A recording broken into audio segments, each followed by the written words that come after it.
Hello dear students, कैसे हैं आप सभी। आशा करती हूँ आप सब ठीक होंगे, स्वस्थ होंगे, अच्छे होंगे। आईसीटी वर्चुअल क्लासरूम देहरादून में आप सभी का स्वागत करती हूँ। जैसा कि आप सभी जानते हैं बच्चों, मैं समता शुक्ला क्लास 12th के सारे कॉन्सेप्ट्स क्लियर करने में बायो सब्जेक्ट के आपकी हेल्प कर रही हूँ। बायो में हम लोगों का chapter number 5 that is principles of inheritance and variation chapter का कॉन्सेप्ट कंप्लीट हो चुका है और इस चैप्टर के हम क्वेश्चन आंसर्स कर रहे हैं। तो चलेंगे हम स्मार्ट बोर्ड की तरफ और कुछ इम्पोर्टेंट क्वेश्चन आंसर्स आज हम करेंगे। बच्चों, कल हम वर्णांधता के बारे में बात कर रहे थे। वर्णांधता वाला क्वेश्चन हम सॉल्व कर रहे थे, जिसमें हमने एक केस के बारे में डिस्कस कर लिया था, principles of inheritance and variation. आप सभी को पता है बहुत ही ज्यादा इम्पोर्टेंट चैप्टर है और इस चैप्टर से बहुत सारे क्वेश्चंस जो हैं एग्जाम में पूछे जाते हैं। हमने बात करी थी कल कि यदि एक सामान्य इन परिस्थितियों को आप इन केसेस को अपनी कॉपी में नोट डाउन करेंगे, अपनी नोटबुक में जो शब्द मैं बोलूंगी सेम ऐसा ही नोट करेंगे और उसके बाद आप बनाने की कोशिश करेंगे। परिस्थिति नंबर 1, यदि एक सामान्य पुरुष का विवाह एक वाहक महिला से हो जाए तो उससे होने वाले बच्चों का अनुपात क्या होगा, है ना। ये आपका क्वेश्चन हो गया। ऐसा क्वेश्चन एग्जाम में कभी भी पूछा जा सकता है। अब उसके बाद आपको ये वाला फर्स्ट वाला टॉपिक जो है, फर्स्ट वाला पार्ट जिसको हम कह रहे हैं, फर्स्ट वाला पार्ट आपको देखना है।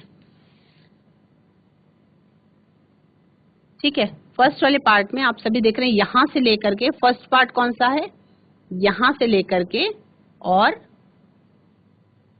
यहां तक, ये है फर्स्ट पार्ट। ये परिस्थिति नंबर 1 है। परिस्थिति नंबर 1 क्या है?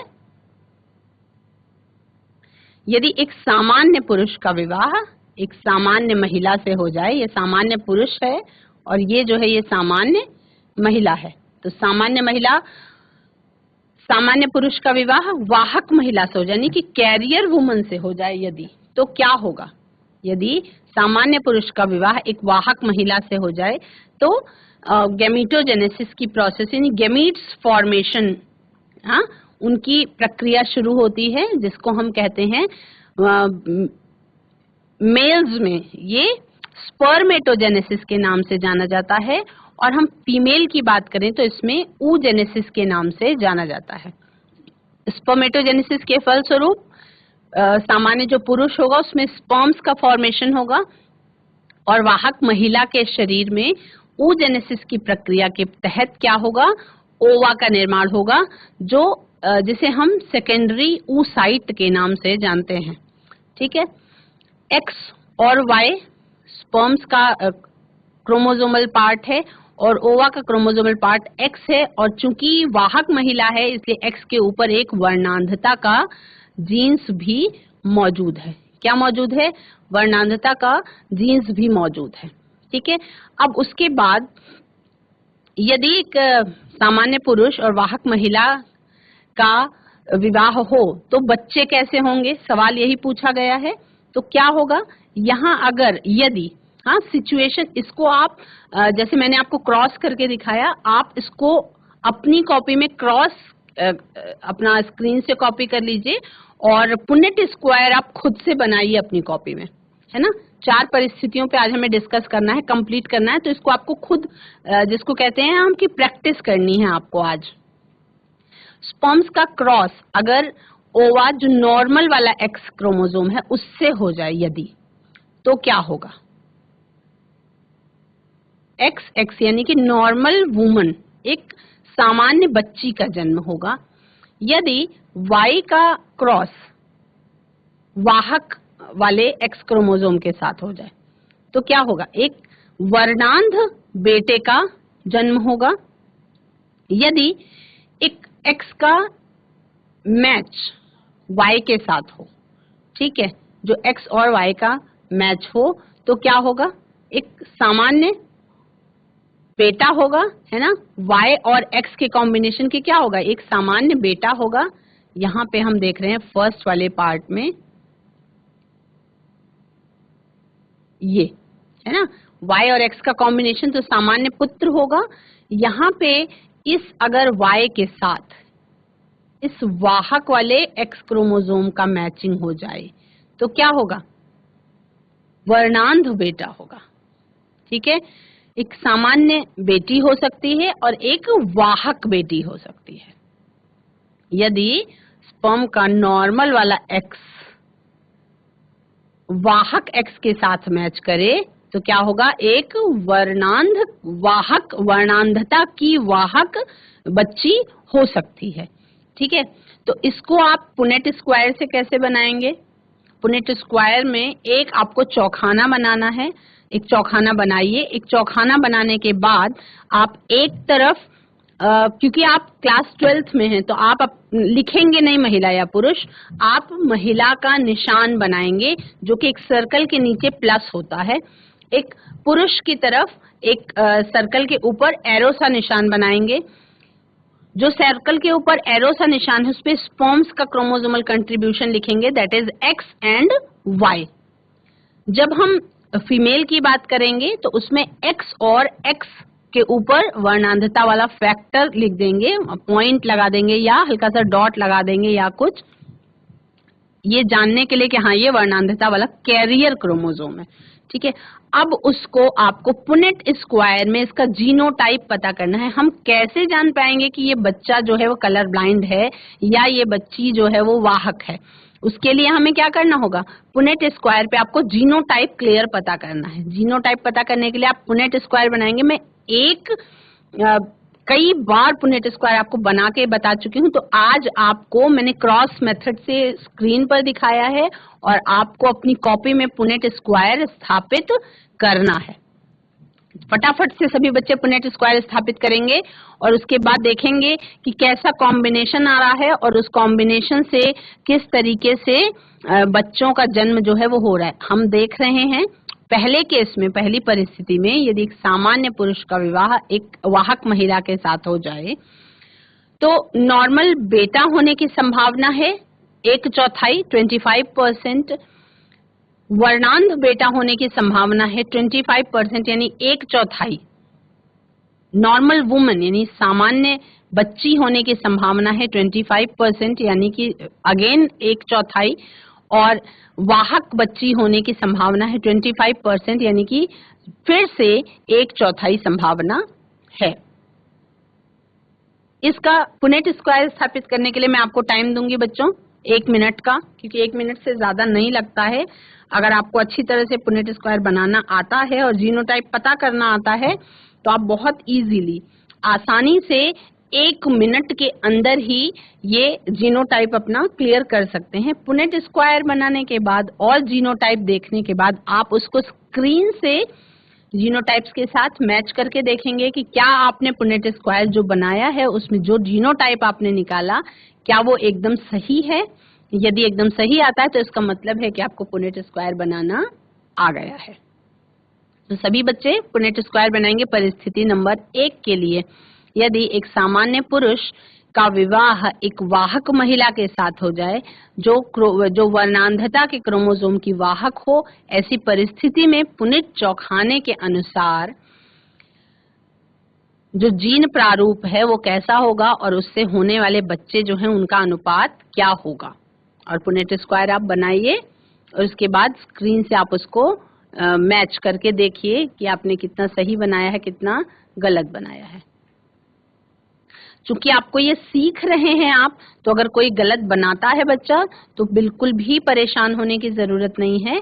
आप कई बार जब प्रैक्टिस करेंगे तो इजीली आपको आ भी जाएगा।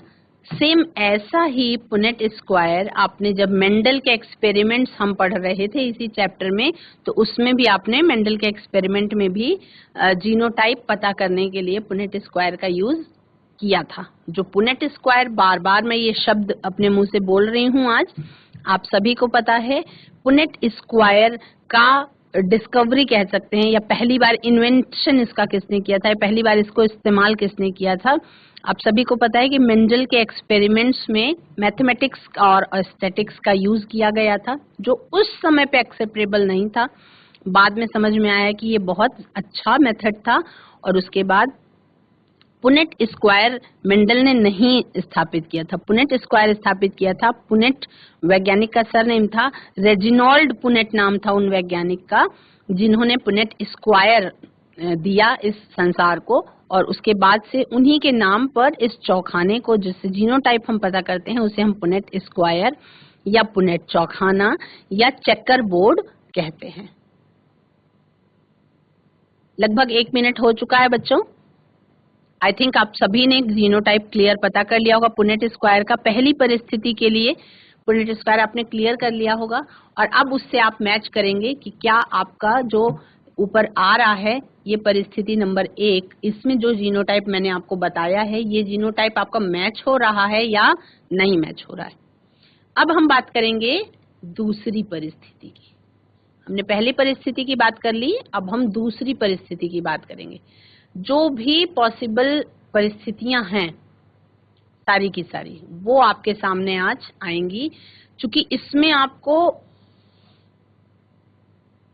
आज कौन सा मेथड अपनाया जा रहा है आपको पढ़ाने के लिए। आज आपको लर्निंग बाय डूइंग वाला मेथड अपनाना है। जैसे हम प्रैक्टिकल करते हैं बच्चों, तो प्रैक्टिकल करते समय हमें क्या होता है, एग्जैक्ट पता चल जाता है कि एक्चुअल में कोई चीज क्या होती है। तो उसी तरह से आप करेंगे, जैसे मैथमेटिक्स करते हैं ना, हमने पहले ही बात कर ली कि मेंडल ने मैथमेटिक्स का, गणित और सांख्यिकी का प्रयोग किया था इसमें, है ना। तो इसमें कलर ब्लाइंड मैन और कलर कैरियर वुमेन का परसेंटेज अनुपात क्या होगा उसमें हम बात करेंगे। ये है परिस्थिति नंबर 2। परिस्थिति नंबर 2 क्या कहती है? परिस्थिति नंबर 2 कहती है, इसको सभी बच्चे नोट करेंगे, यदि एक सामान्य पुरुष का विवाह, नोट करेंगे अपनी कॉपी में, यदि एक सामान्य पुरुष का विवाह एक वर्णांध महिला से हो जाए। अब वर्णांध महिला जो होगी वो आप सभी को पता है, हमने डिस्कस भी किया था कि जब बहुत वर्स्ट कंडीशन होती है तब एक वर्णांध बच्ची का जन्म होता है। तो हम क्या माने, नॉर्मल मैन का मतलब है कि इनकी पेडिग्री एनालिसिस में, इनकी फैमिली ट्री में, इनकी फैमिली हिस्ट्री में सब कोई, माता पिता हर कोई सामान्य रहा होगा।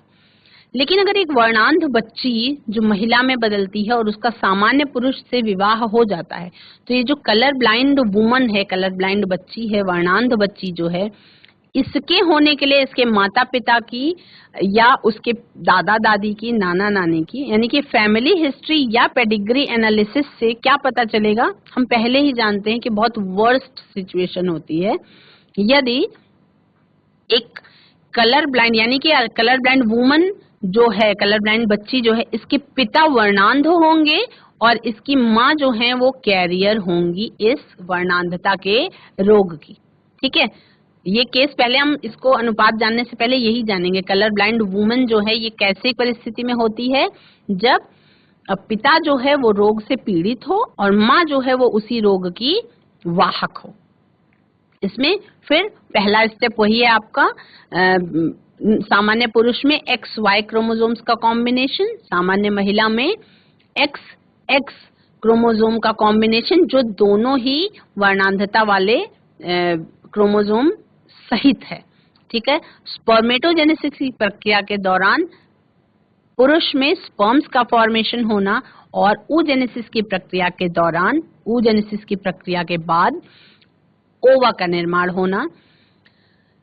स्पर्म्स का कॉम्बिनेशन आपका X और Y, उसका सेग्रीगेट हो जाना, अलग हो जाना, और ओवा का भी हैप्लॉइड स्टेज में आने पर क्या होना, अलग हो जाना, है ना। तो यही प्रोसेस क्या कहलाती है, गेमीटोजेनेसिस कहलाती है, जो महिलाओं में oogenesis और पुरुषों में स्पर्मेटोजेनेसिस कहलाती है। यही गेमीटोजेनेसिस की प्रोसेस जब हम पौधों की बात करते हैं तो माइक्रोस्पोरोजेनेसिस और मेगास्पोरोजेनेसिस भी कहलाती है ना, यदि हम पौधों की बात करते हैं तो कोई भी वर्डिंग को आप क्या करेंगे, मिक्स मैच नहीं करेंगे, कंफ्यूजन नहीं क्रिएट करेंगे अपने दिमाग में, बहुत क्लियर समझते हुए चलेंगे। और अगर कहीं कंफ्यूजन होती है तो आप वो उसी समय, मान लीजिए किसी वर्डिंग में कंफ्यूजन होती है तो उसी समय चैट के माध्यम से या हैंड रेज के माध्यम से, आपके पास 2 ऑप्शंस हैं, इन दोनों ऑप्शंस का यूज करके आपके पास आप उसको क्लियर कर सकते हैं। स्पर्म्स और ओवम का जैसे ही क्रॉस होता है, आप देख रहे हैं यहाँ पे चार के चारों जो बच्चे होंगे, यदि सामान्य पुरुष होगा और वर्णांध महिला होगी, तो ऐसी परिस्थिति में चार कंडीशंस जो आपके सामने दिखाई पड़ रही हैं, उन चारों कंडीशंस में क्या होगा कि वर्णांधता वाला जो क्रोमोसोम है वो हर हाल में ट्रांसफर हो रहा है अगली पीढ़ी में। तो ऐसी परिस्थिति में क्या होगा कि इस रोग का असर चाहे वो बच्ची हो उस पर भी पड़ेगा, चाहे वो बेटा हो उस पर भी पड़ेगा। यदि लड़की पर उसका असर पड़ा तो फिर क्या है, माँ तो वर्णांध थी पर बेटियां जो होंगी वो कैसी हो जाएंगी, इस रोग की वाहक हो जाएंगी। और अगर हम बेटों की बात करें तो बेटे का क्या है, बेटा जो है मान लीजिए 50% बेटा होने की संभावना है, तो वर्णांध बेटा होगा ऐसी परिस्थिति में। तो इसको मैंने आपको कैसे दिखाया, क्रॉस के माध्यम से। आपको इसी का पुनेट स्क्वायर बनाना है परिस्थिति नंबर 2 लिख करके।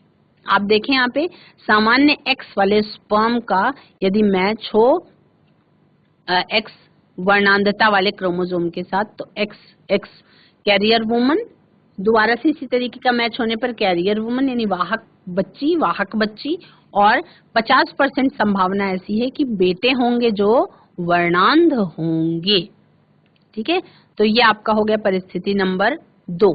इसमें आपको क्या करना है, 1 मिनट का टाइम देती हूँ मैं, फिर से आपको पुनेट स्क्वायर बनाना है। आज हम 4 केसेस के बारे में, लर्निंग बाय डूइंग ऐसा मेथड है जिसमें आप करके सीखते हैं, तो उस मेथड से आपको पढ़ना है और आपको खुद से आज पुनेट स्क्वायर, एक आप बना चुके हैं ऑलरेडी, दूसरा आपको बनाना है।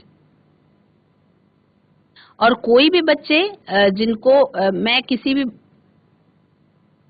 कोई बच्चा हैंड रेज करेगा तो बात भी करना चाहूंगी ताकि पता चले कि आपको पुनेट स्क्वायर बनाना आ गया है या नहीं आया है। तीसरी परिस्थिति पर बात करेंगे बच्चों।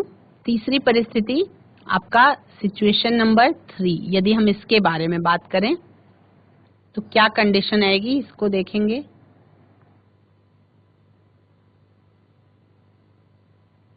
हल्का सा नीचे करते हैं, हम तीसरी परिस्थिति के बारे में बात करें। ये तीसरी कंडीशन है जो आपकी हो सकती है ना, इसमें आप जो नॉर्मली पॉसिबल है वो भी कंडीशंस आपको सिखाई जाएंगी और जो वर्स्ट कंडीशंस हैं वो भी आपको बताई जाएंगी। इसमें देखें आप यहाँ पे क्या है, यदि इसको नोट करेंगे आप अपनी कॉपी में, यदि एक वर्णांध पुरुष का विवाह एक सामान्य महिला से हो जाए, यदि एक कलर ब्लाइंड मैन की शादी एक नॉर्मल वुमन से हो जाए, तो फिर पहला स्टेप सब जगह सेम होगा, गैमीटोजेनेसिस की प्रोसेस होगी, यानी गैमीट्स के फॉर्मेशन की प्रोसेस होगी, जिसमें क्रोमोसोम्स जो है वो डिप्लॉयड स्टेट से निकल करके हैप्लॉयड स्टेट में आ जाते हैं, यानी कि यहाँ पर अर्धसूत्री विभाजन होता है। मियोटिक डिवीजन के फलस्वरूप ये प्रक्रिया होती है।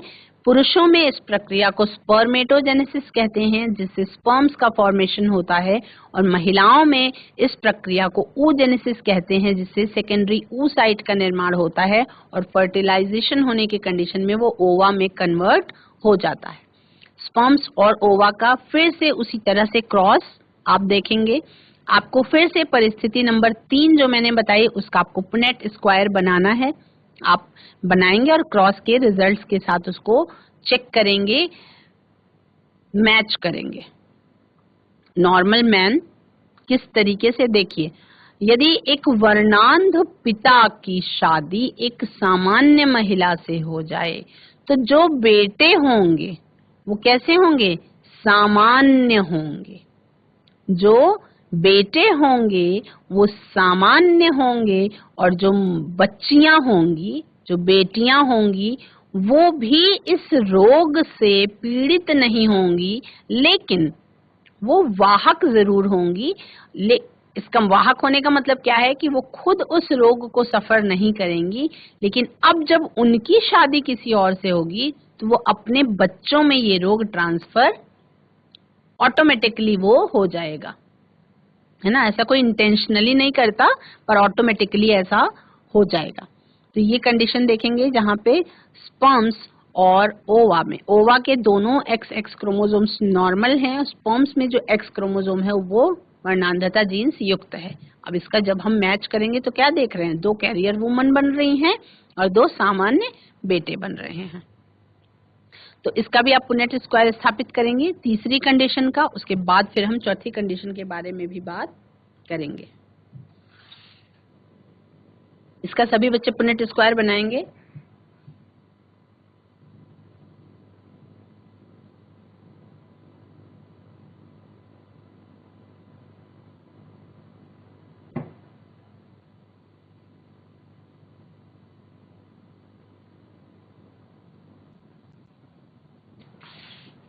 अब हम चौथी परिस्थिति के बारे में बात करेंगे बच्चों। चौथी परिस्थिति में क्या देखते हैं, आपका डी जो दिखाई पड़ रहा है स्क्रीन में, इसमें देखेंगे हम ये जो चौथी परिस्थिति है, ये परिस्थिति क्या कहती है, ये परिस्थिति कहती है कि यदि, इसको आप अपनी कॉपी में फिर से नोट करेंगे, एक चौथी परिस्थिति नंबर 4 डाल के लिखेंगे, यदि एक कलर ब्लाइंड मैन यानी कि एक वर्णांध पुरुष का विवाह एक वाहक महिला से हो जाए, that is very worst condition of this disease. इस रोग का ये सबसे वर्स्ट कंडीशन है जहां पर आप देख रहे हैं कि ऐसी परिस्थिति में ही कोई कलर ब्लाइंड बच्चियों का जन्म होता है, जैसा कि आपने बी वाले केस में देखा था कि एक सामान्य पुरुष का विवाह एक वर्णांध महिला से हो जाए। तो ये वर्णांध महिला वाली जो प्रोडक्शन है वो इस डी वाली परिस्थिति से ही उत्पन्न हो सकती है, दूसरी किसी परिस्थिति से ऐसी संभावना नहीं है। तो इसमें हम बात करेंगे, यहाँ पे हमने देखा कि यदि एक कलर ब्लाइंड मैन यानी एक वर्णांध पिता जो है, वर्णांध पुरुष की शादी एक कैरियर वुमन वाहक महिला से हो जाए तो फिर से वही प्रक्रिया होगी, स्पर्मेटोजेनेसिस और oogenesis, जिससे स्पर्म्स का और ओवा का निर्माण होगा। फिर से वैसे ही क्रॉस कराया गया है जो आपको स्क्रीन में दिखाई पड़ रहा है। सामान्य बेटा होने की संभावना है 50%, सॉरी यहाँ पे भी 25% होगा बच्चों, ये 50% हो ही नहीं सकता, 25% ही होगा, है ना, क्योंकि चारों परिस्थितियां 25% ही होंगी। 25 और एक तरफ 50 पॉसिबल नहीं है। एक्स का कॉम्बिनेशन जो क्रोमोसोम वर्णांधता वाला था उसका नॉर्मल सामान्य ओवा से साथ भी अगर मैच हो जाए तो वाहक बच्ची का जन्म होगा। यदि उस वर्णांधता वाले क्रोमोसोम का वर्णांधता वाले ओवा के साथ जो कैरियर थी उसका एक हैप्लॉइड में वर्णांधता वाला क्रोमोसोम इसका यदि मैच हो तो कलर ब्लाइंड बच्ची हो सकती है। यदि वर्णांधता वाले एक्स का मैच है ना, वर्णांधता वाले एक्स का मैच यदि हो जाए ओवा वर्णांधता वाला है तो उसके साथ क्या होगा, आपका एक सामान्य बेटा हो सकता है और एक सामान्य बेटा हो सकता है, एक वर्णांध बेटा हो सकता है, एक वाहक महिला बनेगी, एक वाहक महिला होगी और एक कैसी होगी, वर्णांध बेटी होगी। यानी कि 50% बच्चों के वर्णांध होने की संभावना है और 25% की कैरियर बेटी होने की संभावना है और केवल 25% संभावना ऐसी है कि एक सामान्य बेटे का जन्म हो जाए, है ना। तो ये किसकी बात है बच्चों, ये है किस्मत की बात। तो इसका भी सभी बच्चे क्या करेंगे, बनाएंगे, पुनेट स्क्वायर स्थापित करेंगे और अब नीचे लिखेंगे पुनेट स्क्वायर आप सभी बनाएंगे, उसके बाद नीचे लिखेंगे फ्लो चार्ट के माध्यम से वंशागति की विभिन्न संभावित परिस्थितियां। इतनी सारी परिस्थितियों के बारे में आपको बुक्स में नहीं बहुत ज्यादा होता है, तो ये आप प्रैक्टिस करेंगे, प्रैक्टिस करके आपको, क्योंकि ऐसी परिस्थितियां पूछी बहुत जाती हैं एग्जाम में, है ना, एग्जाम में पूछी बहुत जाती हैं। तो आपको इसको क्या करना है, प्रैक्टिस करनी है ताकि एग्जाम में आप उसको आसानी से बहुत आराम से लिख सकें, क्योंकि आप सभी को पता है कि practice can make a man perfect, यानी आप किसी भी चीज की प्रैक्टिस करते हैं, चाहे वो मैथमेटिक्स हो, चाहे वो फिजिक्स के न्यूमेरिकल्स हों, चाहे वो बायो के डायग्राम्स हों, या ये फ्लो चार्ट्स, सारे के सारे जो है प्रैक्टिस करने से परफेक्शन आ जाता है उसमें, और फिर बच्चे उसको बहुत अच्छी तरह से प्रेजेंट कर पाते हैं एग्जाम में, समझ लेते हैं। सबसे बड़ी चीज, प्रैक्टिस करते समय हर चीज बहुत अच्छे से समझ में आ जाती है, और यदि समझ में कोई चीज आ गई तो उसको रटना नहीं पड़ता, उसको याद नहीं करना पड़ता है, और आसानी से क्या हो जाता है, आसानी से ये समझ में आता है, तो आप आसानी से उसको एक्सप्लेन कर देते हैं, मतलब अपनी तरफ से अपने शब्दों में आप अच्छे से व्याख्या कर देते हैं उत्तर की। और यही एक ऐसी कंडीशन है जब सुंदर हस्तलेख में, सुंदर हैंड राइटिंग में आप किसी भी फ्लो चार्ट को, किसी भी डायग्राम को समझने के बाद अपने शब्दों में उसकी अगर उसको एक्सप्लेन कर देते हैं, मैक्सिमम मार्क्स या सबसे ज्यादा मार्क्स ऐसी ही कॉपी को मिलते हैं। तो सभी बच्चों ने ऑप्शन नंबर 4 यानी कि परिस्थिति नंबर 4 जो है उसका पुनेट स्क्वायर सभी ने बना लिया। अब आप देखें कि आप आसानी से पुनेट स्क्वायर बनाने लगे हैं, क्योंकि आपने लगातार 4 पुनेट स्क्वायर्स बनाए अपनी तरफ से, और क्रॉस के रूप में आपने स्क्रीन पर उसको देखा और सीखा। ये है वर्णांधता की वंशागति की विभिन्न संभावित परिस्थितियां। सेम इसी तरीके की सिचुएशन के साथ आप हीमोफीलिया रोग की वंशागति की विभिन्न संभावित परिस्थितियां भी लिख सकते हैं, वो भी वर्णांधता के जैसा ही पेडिग्री एनालिसिस में आपको दिखाई पड़ेगा। जब आप फैमिली ट्री देखेंगे, जब आप संभावनाएं देखेंगे, तो आपको यही परिस्थितियां समझ में आएंगी।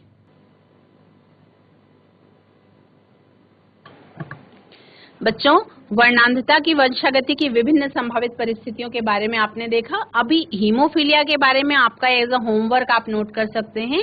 हीमोफीलिया की वंशागति की विभिन्न संभावित परिस्थितियों के बारे में आप प्रैक्टिस कर सकते हैं, और इसी के साथ आपका ये वाला चैप्टर जो है उसके सारे क्वेश्चन आंसर्स, बहुत सारे, मतलब अगर क्वेश्चन आंसर्स कराने लग जाऊं तो बहुत टाइम लगेगा, बहुत ज्यादा। हम काफी क्वेश्चन आंसर्स जो संभावनाएं थी वो कर चुके हैं प्रैक्टिस।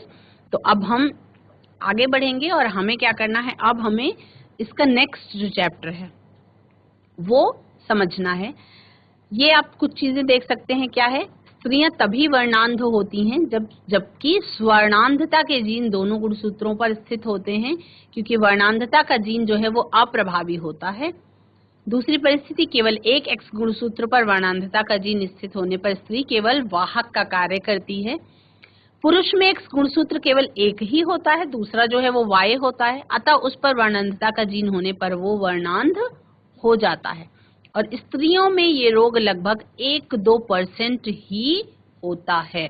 इसी तरह से उदाहरण में आपको हीमोफीलिया की वंशागति के बारे में भी बताया जाएगा। हीमोफीलिया की वंशागति आपको खुद से पुनेट स्क्वायर बनाना है। हीमोफीलिया क्या है? हीमोफीलिया भी एक लिंग सहलग्न रोग है।